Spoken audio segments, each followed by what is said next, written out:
Assalamualaikum warahmatullahi wabarakatuh. Marilah kita sama-sama panjatkan puji dan syukur kehadirat Allah SWT, Tuhan Yang Maha Esa. Salawat serta salam marilah kita hanturkan kepada junjungan kita Nabi besar Nabi Muhammad SAW. Dikarenakan adanya wabah COVID-19 yang sedang melanda dunia, termasuk daerah Banjarmasin, saya, Muhammad Utia Raihan, dan rekan saya, Ahmad Wardani Rahmatullah, dari SMA Negeri 7 Banjarmasin, kelas 11 MIPA 4, akan melaksanakan sidang karya tulis ilmiah kami yang berjudul Asal Mula Budaya Kapidaraan di Banjarmasin melalui video yang akan kami unggah di YouTube. Selamat menyaksikan.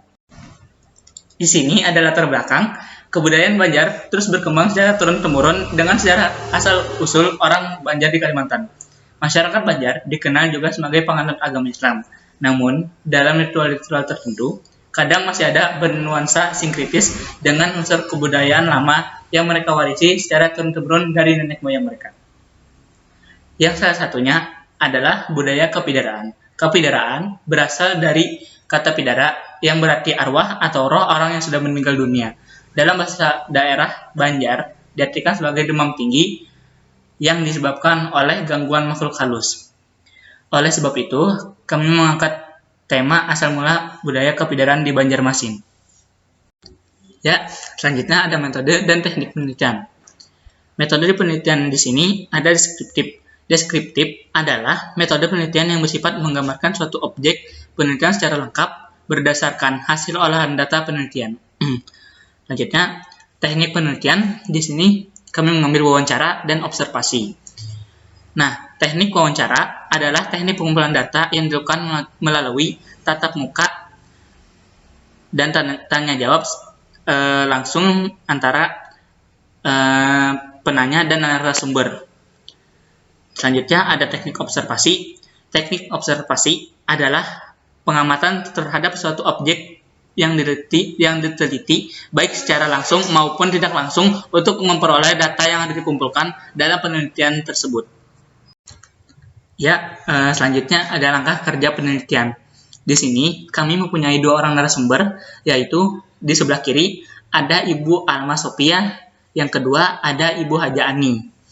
Adapun pertanyaan yang kami berikan kepada mereka yaitu 1.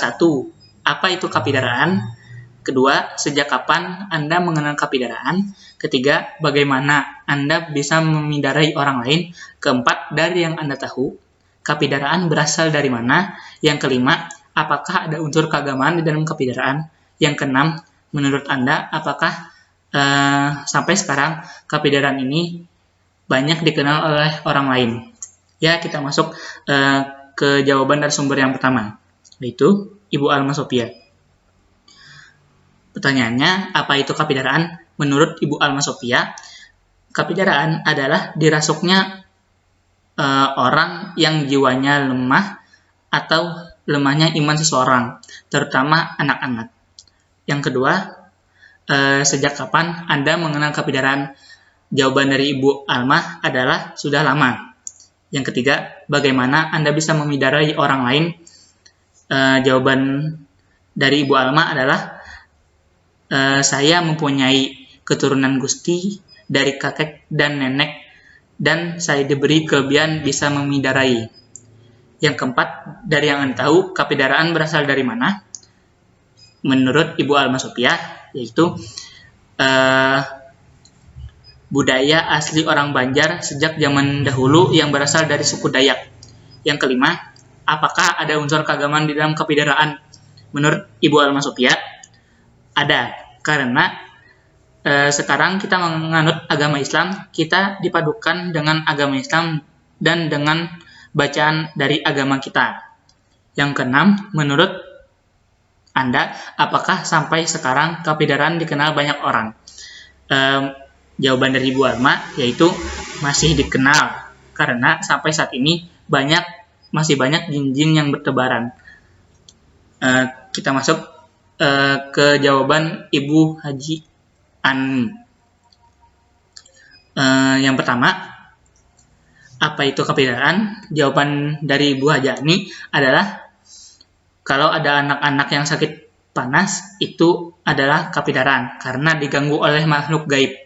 Yang kedua, sejak kapan Anda mengenal kapidaraan? Menurut Ibu Hajani sudah lama, sama seperti Ibu Alma Sophia. Yang ketiga, bagaimana Anda bisa memidarai orang lain? Jawaban dari Ibu Hajani adalah turun-temurun, mulai dari datuk sampai ke nenek, sampai ke mama. Setelah beliau meninggal, saya yang menggantikan. Yang keempat, dari yang Anda tahu, kapidaraan berasal dari mana? Menurut dari jawaban Hajani yaitu menurut jawaban Sidin adalah kita Banjar asli dari nenek Datuk Bahari. Yang selanjutnya, kelima, apakah ada unsur keagamaan di dalam kapidaraan? Menurut narasumber yaitu Ibu Hajani, iya, ada di dalam agama Islam. Yang terakhir, menurut Anda, apakah sampai sekarang kapidaran dikenal banyak orang lain? Jawaban Ibu Ani, ya, masih tahu. Karena kalau ada orang yang sakit, dibawa berobat, tidak sembuh, kemudian dipijat, tidak sembuh juga, baru dipidara itu bisa sembuh. Oleh karena itu, banyak orang sampai saat ini masih banyak mengenal budaya kepidaraan sampai saat ini. Yang terakhir ada hasil penelitian. Dari penelitian ini, kami dapat menyimpulkan bahwa budaya kapidaran sendiri sudah ada sejak lama, bahkan sebelum ajaran Hindu dan Islam masuk ke Kalimantan. Karena pada dasarnya, budaya ini adalah budaya asli suku Dayak yang merupakan suku pedalaman di Kalimantan. Saat agama-agama besar belum memasuki Kalimantan, mereka masih menganut keharingan, yang artinya tumbuh atau hidup, di mana mereka percaya terhadap Tuhan Yang Maha Esa. Jadi, budaya kapidaraan bukan dibawa dari orang luar Kalimantan, melainkan budaya asli dari Kalimantan. Budaya kapidaran ini mengalami beberapa perubahan karena masuknya agama-agama dari luar. Pada zaman dahulu, sebelum masuknya Islam ke Kalimantan, teknik memidarai masih menggunakan lafal dan mantra-mantra. Karena pada zaman itu, masyarakat masih menganut agama Hindu. Seiring masuknya Islam di Kalimantan, budaya ini mengalami transformasi yang tadinya bernuansa Hindu berganti menjadi Islam. Berkat adanya kearifan ulama zaman dahulu, proses bidara pun dikawinkan dengan budaya dan nafas Islam, tanpa menghilangkan hampir seluruh budaya lokal. Jadilah proses bidara bernafaskan Islam yang dikenal hingga saat ini. Nah, dalam proses memidarai, ada syarat yang harus diikuti agar proses memidarai bisa berhasil, yaitu orang yang memidarai haruslah sudah lansia atau lanjut usia karena mereka dianggap sudah bersih. Bersih di sini maksudnya sudah tidak menstruasi lagi. Oleh sebab itu, orang yang memidarai juga umumnya adalah seorang wanita. Itulah hasil penelitian karya tulis ilmiah kami yang berjudul Asal Mula Budaya Kapidaran di Banjarmasin. Atas segala kekurangan baik dalam informasi, penyampaian presentasi, dan pengolahan data, kami ucapkan mohon maaf yang sebesar-besarnya. Salah khilaf mohon maaf. Assalamualaikum warahmatullahi wabarakatuh.